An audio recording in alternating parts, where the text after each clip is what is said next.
ಈಗ ಪ್ರಧಾನಿ ನರೇಂದ್ರ ಮೋದಿ ಅವರು ರಾಜ್ಯಸಭೆಯಲ್ಲಿ ಮಾತುಗಳನ್ನು ಆಡ್ತಾ ಇದ್ದಾರೆ. और भारत के सामान्य मानवी का आत्मविश्वास, विकसित भारत बनाने का संकल्प, इन सारे विषयों को लेकर के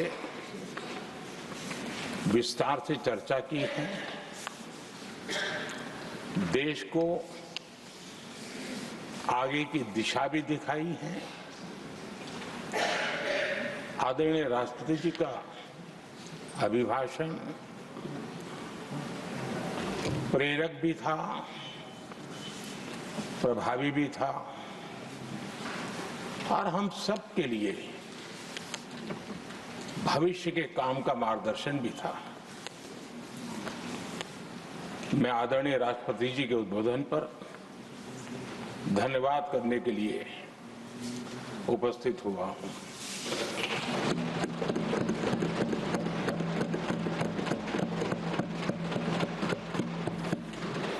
आदरणीय सभापति जी,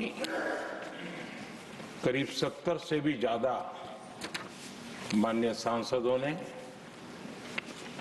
अपने बहुमूल्य विचारों से इस आभार प्रस्ताव को समृद्ध करने का प्रयास किया है. यहां पक्ष प्रतिपक्ष दोनों तरफ से चर्चा हुई. हर किसी ने अपने अपने तरीके से राष्ट्रपति जी के अभिभाषण को जिसने जैसे समझा वैसे यहां समझाया और उन्होंने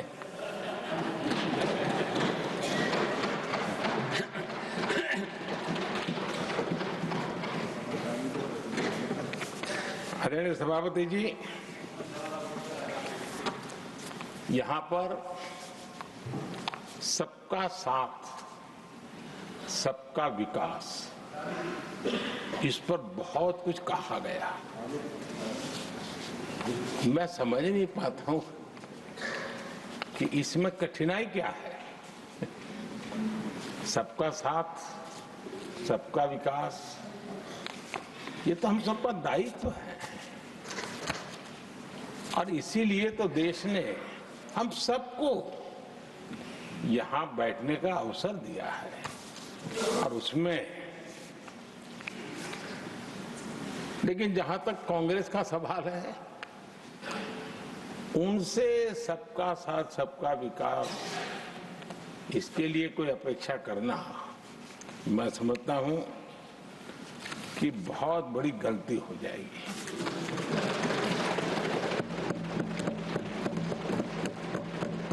ये उनकी सोच के बाहर है, उनकी समझ के भी बाहर है और उनके रोड मैप में भी ये सूट नहीं करता है. क्योंकि वो इतना बड़ा दल एक परिवार को समर्पित हो गया है, उसके लिए सबका साथ, सबका विकास संभव ही नहीं है.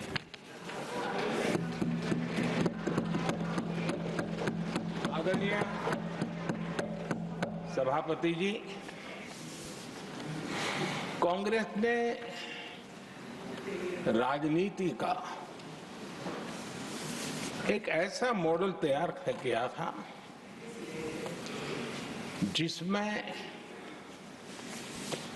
झूठ, फरेब, भ्रष्टाचार, परिवारवाद, तुष्टीकरण, सबका गालमेल था. जहां सबका गालमेल हो वहां सबका साथ हो ही नहीं सकता.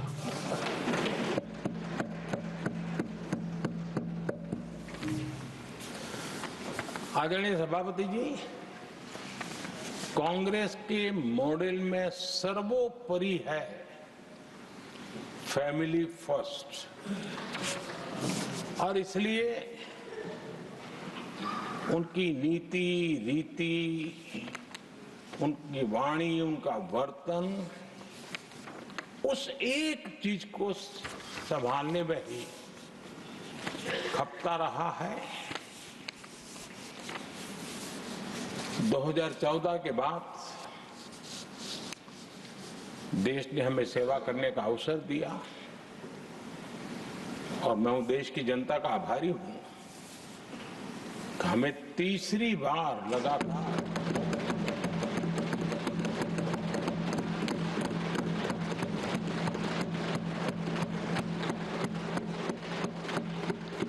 ये तीसरी बार जनता यहां पहुंचाती है। इतने बड़े देश में इतनी वाइब्रेंट डेमोक्रेसी हो, वाइब्रेंट मीडिया हो, हर प्रकार के बातें बताने की छूट हो, उसके बावजूद भी देश दूसरी बार तीसरी बार हमें सेवा करने का मॉडल बनाती है। इसका कारण देश की जनता ने हमारे विकास के मॉडल को परखा है, समझा है और समर्थन दिया है। और हमारा ये विकास का मॉडल को अगर मुझे एक शब्द में कहना है तो मैं ये कहूंगा, नेशन फर्स्ट, राष्ट्र प्रथम। इसी एक उम्दा भावना और समर्पित भाव से हमने लगातार अपनी नीतियों में, अपने कार्यक्रमों में, हमारे वाणी में, वर्तन में इसी एक बात को मानदंड मान करके देश की सेवा करने का प्रयास किया है। और आदरणीय सभापति जी, मैं बड़े गर्व के साथ भी कहता हूं, बड़े संतोष के साथ कहता हूं कि एक लंबे अरसे तक, 5-6 दशक तक देश के सामने अल्टरनेट मॉडल क्या हो। ಇನ್ನು ಹುಬ್ಬಳ್ಳಿಯಲ್ಲಿ ಮಹದಾಯಿ ನೀರಿಗಾಗಿ ಪ್ರತಿಭಟನೆಯನ್ನ ಮಾಡಲಾಗ್ತಿದೆ. ಮಹದಾಯಿ ನೀರಿಗಾಗಿ ಅನ್ನದಾತರು, ರೈತರು ಬೀದಿಗಿಳಿದು ಪ್ರತಿಭಟನೆಯನ್ನ ಮಾಡ್ತಿದ್ದಾರೆ. ನಮಗೆ ಮಹದಾಯಿ ನೀರು ಬೇಕು ಅಂತ ಆಗ್ರಹಿಸುತ್ತಿದ್ದಾರೆ. ಕೇಂದ್ರ ಸರ್ಕಾರದ ನಡೆಗೆ ಪ್ರತಿಭಟನಾಕಾರರು ಆಕ್ರೋಶವನ್ನ ವ್ಯಕ್ತಪಡಿಸ್ತಾ ಇದ್ದಾರೆ.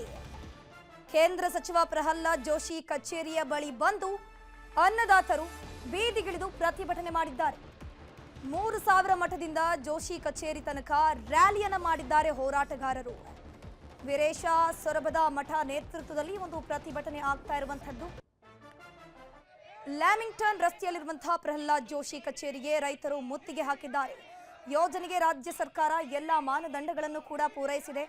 ಆದರೆ ಟೈಗರ್ ಕಾರಿಡಾರ್ ಹೆಸರಲ್ಲಿ ಅನುಮತಿ ನಿರಾಕರಿಸಲಾಗ್ತಿದೆ. ಹೀಗಾಗಿ ಕೇಂದ್ರ ಸರ್ಕಾರದವರು ಆದಷ್ಟು ಬೇಗ ಅನುಮತಿಯನ್ನು ಕೊಡಬೇಕು ಅಂತ ಹೇಳಿ ಪ್ರಹ್ಲಾದ್ ಜೋಶಿ ಕಚೇರಿಗೆ ಮುತ್ತಿಗೆ ಹಾಕಿ ರೈತರು ಪ್ರತಿಭಟನೆ ಮಾಡ್ತಿದ್ದಾರೆ. ಕುಡಿಯುವ ನೀರಿನ ಯೋಜನೆಗೆ ಅನಗತ್ಯ ವಿಳಂಬ ಸರಿಯಲ್ಲ. ಬ್ರಿಟಿಷರ ಸರ್ಕಾರವಿದ್ರೆ ನಮಗೆ ತಕ್ಷಣ ಅನುಮತಿಯಾದರೂ ಸಿಕ್ತಿತ್ತು. ನಮ್ಮದೇ ಕೇಂದ್ರ ಸರ್ಕಾರ ತುಳಿದು ಆಳೋದು ಸರಿಯಲ್ಲ ಅಂತ ಈ ಪ್ರತಿಭಟನಾಕಾರರು ರೈತರು ಆಗ್ರಹಿಸಿದ್ದಾರೆ.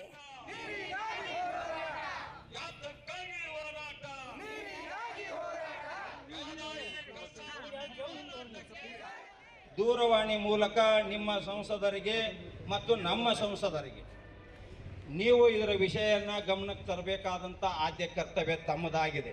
ಅವರ ಗಮನಕ್ಕೆ ನಾವು ಇಂದು ತರ್ತಾ ಇದ್ದೇವೆ.